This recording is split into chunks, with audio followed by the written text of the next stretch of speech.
Boa tarde, gente. Falar um pouquinho de arte africana.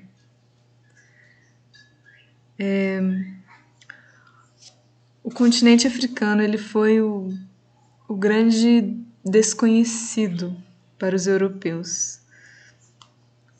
Tinha uma pluralidade de etnias, mais de 10 mil línguas eram faladas. Embora o português tivesse alcançado o rio Congo em 1482, mesmo assim ele tinha essa característica de desconhecido. Então, desde então, sucessivas expedições alimentavam museus em partes da metrópole. Então, isso criou uma estreita relação com diversas práticas e atividades sociais, sendo a arte africana essencialmente funcional, associada a atos religiosos, atos sociais, fortemente influenciada por suas crenças. Antes da colonização do continente, a maioria dos povos africanos era animista, ou seja, era atribuída uma alma ou princípio vital de todos os seres e fenômenos da natureza, ou seja, todos os fenômenos da natureza, todos os seres tinham uma alma. Então, quando um homem morria, o seu espírito se separava do seu corpo e surgia em outro lugar, onde ele morava. Então, eles acreditavam que esses espíritos habitavam nas figuras esculpidas que representavam os mortos, que eram guardados pelos parentes, essas figuras esculpidas. Então, o animismo é acreditar que tudo que existe está vivo, faz parte e tem os mesmos direitos à existência que nós temos. Então, é olharmos para nós e recusar esse humano que há em nós, né? Então, o animista é todo aquele que acredita na vida e na força de todos os elementos da natureza. Todas as coisas estão conscientes e reagem. Então, nas religiões espiritualistas, representa o acúmulo de conhecimentos das vidas passadas. Para eles, então, em muitas culturas, eles, na vida deles atual, possuem esse acúmulo de conhecimentos das vidas passadas, que marcam eles como talvez a reencarnação superior, porque traz todas as personalidades passadas em conjunto. Então, a grande maioria das manifestações da arte africana tem a madeira como matéria-prima. Em povos mais desenvolvidos, são utilizados materiais como ferro, em facas, machados ou bronze. O ouro foi usado por outras culturas consideradas, entre aspas, mais avançadas, como a Costa do Marfim, com joias, máscaras, pingentes. Os valores fundamentais que regem esse sistema de crenças é a unidade e a harmonia no seio da família ou no seio do clã, com os antepassados, com os espíritos, manter essa harmonia, essa união. Então, os nativos que se converteram ao cristianismo ou ao islamismo, mesmo assim se esforçaram para manter esses princípios ancestrais, né? E eles têm algo que é importante na cultura deles, que são os chamados fetiches, que são objetos atribuídos a um poder sobrenatural, que exercem influências, sejam benéficas, sejam maléficas. Vai depender. Por exemplo, os fetiches dos pregos. Os pregos podem transmitir mensagens dos espíritos, podem representar esculturas comemorativas. As máscaras, que são muito fortes na cultura deles, são usadas para capturar o poder do sobrenatural dos espíritos e usadas em rituais e cerimônias fúnebres, por exemplo, ou que se destinem a promover a fertilidade da terra.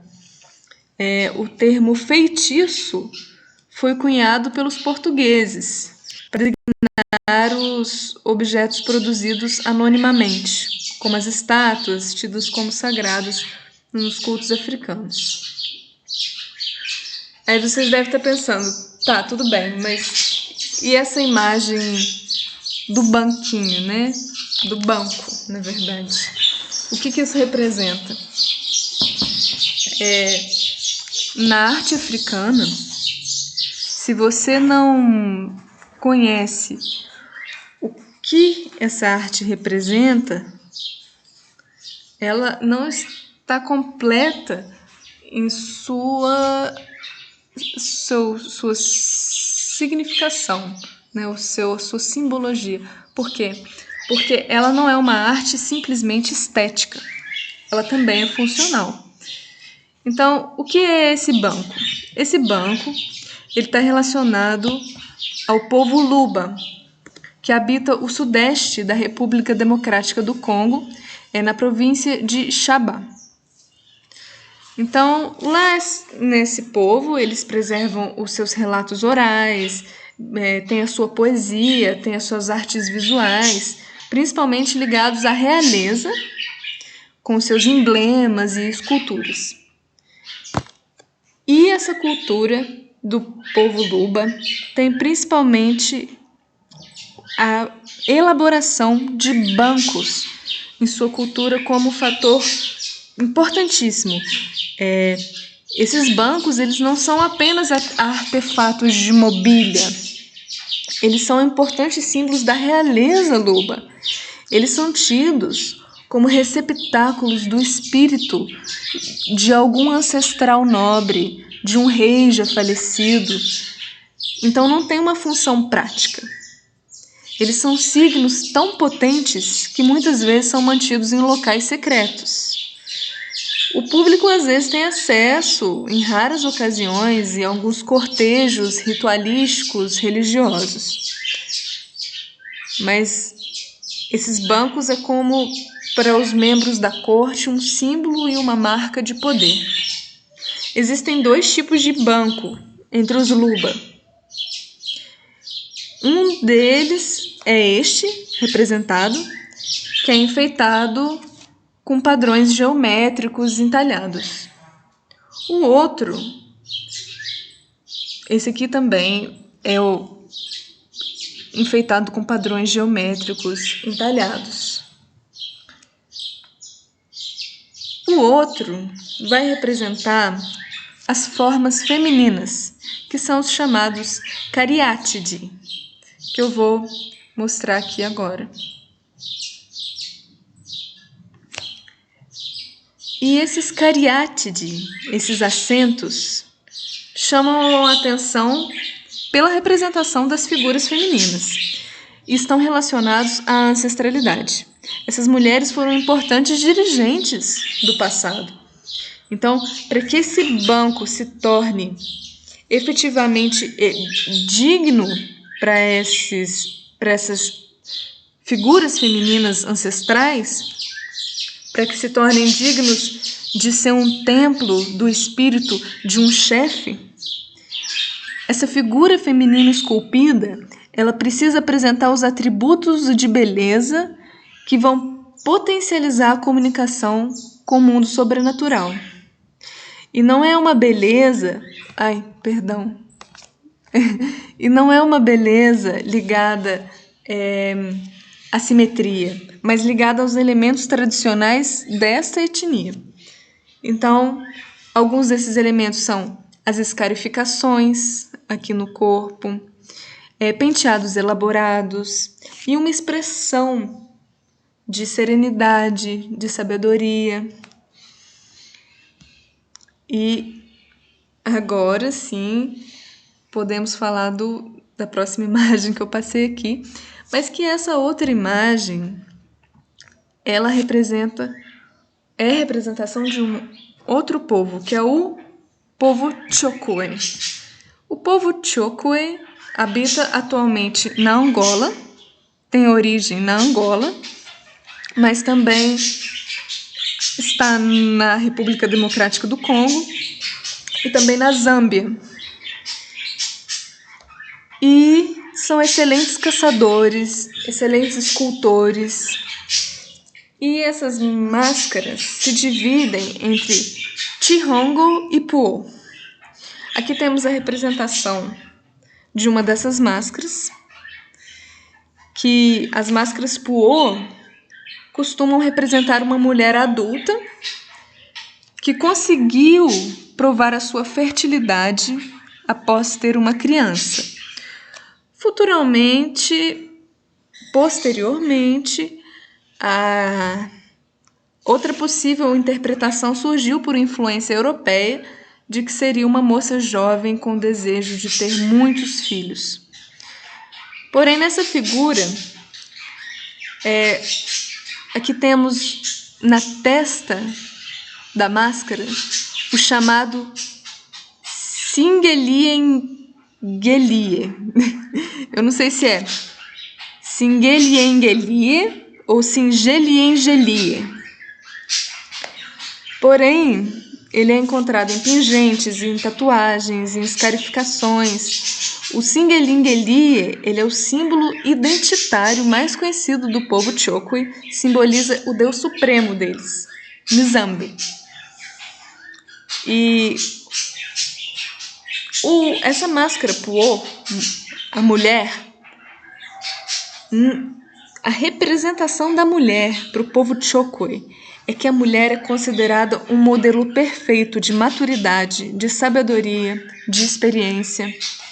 Então, houve a necessidade, com o passar do tempo, de uma adaptação a novos modelos sociais. Então, essa máscara é conhecida também como Muina Puo, que é jovem mulher. Essas máscaras são usadas em momentos de evocação e contato com os antepassados e culto aos ancestrais. A Muina Puo guia para educar e orientar todos. Agora, o fator mais interessante, acredito eu, dessa máscara está relacionado com o ritual de iniciação masculina. A iniciação dos meninos que estão em transição da infância para a puberdade se inicia com eles sendo separados de suas mães. Então, eles recebem essas máscaras, recebem ou produzem, eu acredito que ainda é incerto para mim, mas o seu uso ele acontece no terreiro em forma de dança para entreter a comunidade e celebrar essa passagem que os meninos estão passando. Então, os meninos usam uma máscara feminina que exerce um poder de crítica sobre eles. Então, a maneira que eles dançam tem que transparecer uma elegância feminina, produzindo movimentos de mímica, valorizando os movimentos da cintura, com ênfase na cintura, por quê? Porque eles recebem um cinto característico da dança cianda. E é fundamental as qualidades femininas nesses meninos. Delicadeza nas atitudes, reverenciando atributos de fertilidade, de beleza, de força da juventude. Então é uma quebra dessa masculinidade frágil que isso representa. Agora a gente tem aqui os Yorubás, né? Os Yorubás, eles são um dos maiores grupos etnolinguísticos da África Ocidental. São aproximadamente 30 milhões de pessoas em toda a região. Eles constituem o segundo maior grupo étnico da Nigéria, com aproximadamente 21% da população total. Então, há um culto específico para os Yorubás, marcados pela manifestação de espíritos, que eles chamam Egungun, que é um exemplo do culto aos antepassados na tradição iorubana. Então, esse culto ele dramatiza a crença iorubá na vida após a morte. É de tal modo que os homens mascarados, eles representam os espíritos dos ancestrais mortos que retornam à Terra para visitar os seus descendentes vivos. Os espíritos têm o poder e o papel de purificar o local, curar as enfermidades, ajudar a resolver até questões políticas, como disputas de terras e cargos de sucessão. Os iorubás e as suas roupas, elas devem traduzir as características morais da pessoa falecida, os traços da sua ancestralidade, o seu orixá e suas características individuais. Esse processo, para conhecer esse falecido e produzir essas roupas, exige muito tempo de pesquisa, principalmente pesquisas na comunidade através das fontes orais, e exige também muita sensibilidade do artista. Então, no Brasil, temos essa representação aqui, que é Baba Egum, na ilha de Taparica, na Bahia, né? No Brasil, esse culto é muito particular, mas ele vem de forma mais carnavalesca.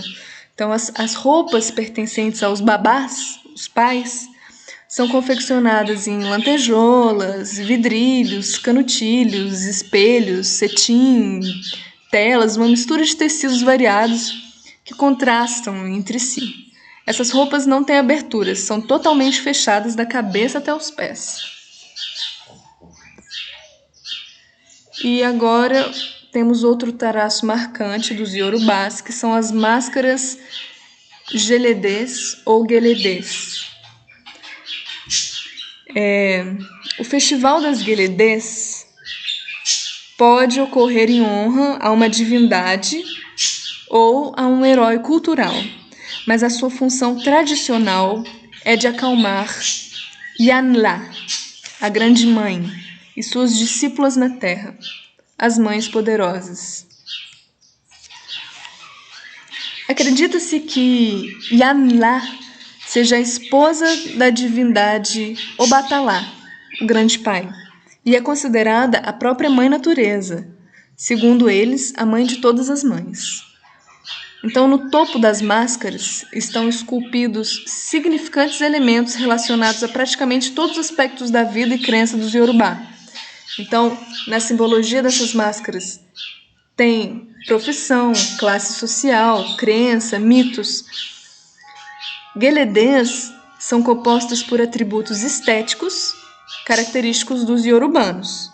E também a presença de marcas na face, que são chamadas de escarificações, indicadores da identidade e hierarquia dos iorubás. Algumas máscaras gueledês trazem uma barba, que é atributo masculino, mas que indicam poderes especiais quando estão presentes a barba numa figura feminina.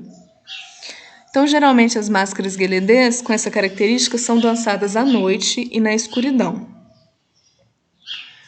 E temos também a representação de gêmeos, que são os ibejis na cultura iorubá.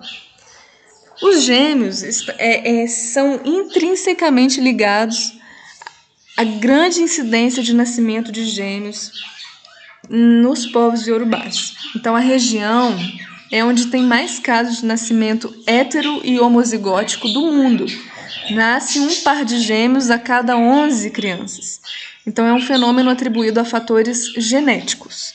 Como estamos envoltos em uma cultura excepcionalmente mística, a deles, então acredita-se que os gêmeos, para eles, sejam seres extraordinários, que são protegidos pela divindade Xangô, divindade dos raios e trovões, conhecido no Brasil também como o orixá da justiça.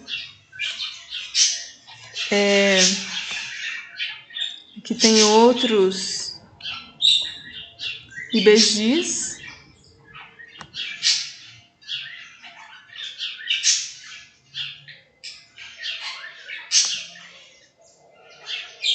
Esse aqui é uma representação nigeriana dos ibejis. Quanto à moda iorubá, o adorno da cabeça é um objeto de muito destaque para a identidade e espiritualidade dos iorubás, porque na crença deles a cabeça é a sede da essência espiritual, do potencial, do destino da pessoa. Então, um exemplo são os sacerdotes de Xangô, a divindade do trovão, que trançam seus cabelos, expressando que suas cabeças foram preparadas para a divindade. Então, para finalizar sobre os ibejis, os gêmeos, por se sentirem muito ligados, eles acreditam que os gêmeos eles pressentem o sofrimento e a alegria do outro, mesmo que eles estejam distantes fisicamente. Por isso acredita que eles possuem a mesma alma. Então, quando um deles morre, ele é honrado com a produção de uma escultura humana em madeira conhecida como ibeji. Se os dois morrem, ambos são honrados com um par de esculturas. Eles sempre são apresentados com os braços paralelos ao corpo. Outro aspecto estilístico que é recorrente é a figuração dos olhos e das pupilas dilatadas, as pupilas vazadas. Então, depois de pronta, a estatueta recebe cuidados. Elas recebem banhos, enfeites, alimentos de oferendas, para manter viva a memória do falecido e de seus familiares. Agora a gente tem aqui uma arte de um outro povo, que é o povo Makonde. Os Makonde são um povo da África Oriental que habita o norte de Moçambique e sul da Tanzânia. As suas atividades são mundialmente apreciadas: a agricultura, a escultura. Eles produzem belas máscaras e esculturas em madeira. São aproximadamente 1.260.000 mandokes que mantêm uma religião tradicional, embora parte da sua população hoje seja cristã. Suas esculturas são multiformes, têm diversas formas e é feita geralmente, nesse caso aqui, por exemplo, em madeira nobre, de dificílimo trabalho, porque essa madeira é muito rígida e é uma madeira chamada pau preto, que é abundante na vegetação do Cabo Delgado. Então, essa dificuldade pela rigidez da madeira fez com que eles modificassem os seus instrumentos e se adaptassem para dar traços cada vez mais finos e acabamentos cada vez mais delicados às suas obras. Temos aqui outras imagens de esculturas. Você vê a delicadeza e os traços finos das esculturas.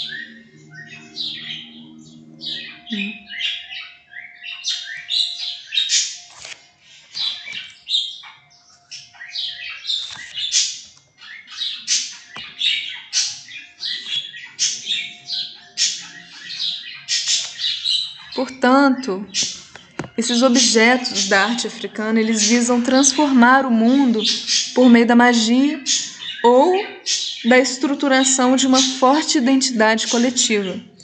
Não se pode contemplar essas artes ou consumir essas artes como obras de arte à maneira dos ocidentais. A questão crítica que deve-se ter desses objetos e a dúvida que fica é se eles devem ser tratados como arte, como artefatos, como ambos.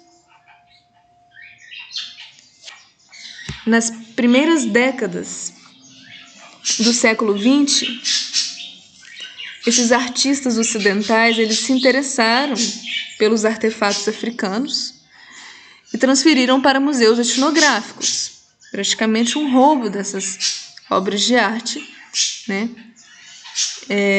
E porque eles sentiam sentimentos profundos que emanavam dessas obras, uma intensidade expressiva na ousadia do tratamento da forma, mas eles não tinham despertado ainda, e só os artistas da década de 60 fariam, para o fato de que essas impressionantes qualidades que esses objetos possuíam tinham dinâmica e conexão com os seus contextos culturais e naturais que foram retirados. Aqui é uma última imagem, que é a imagem também do povo Maconde, que é uma colher muito interessante da cultura Maconde. É isso, espero que tenham gostado.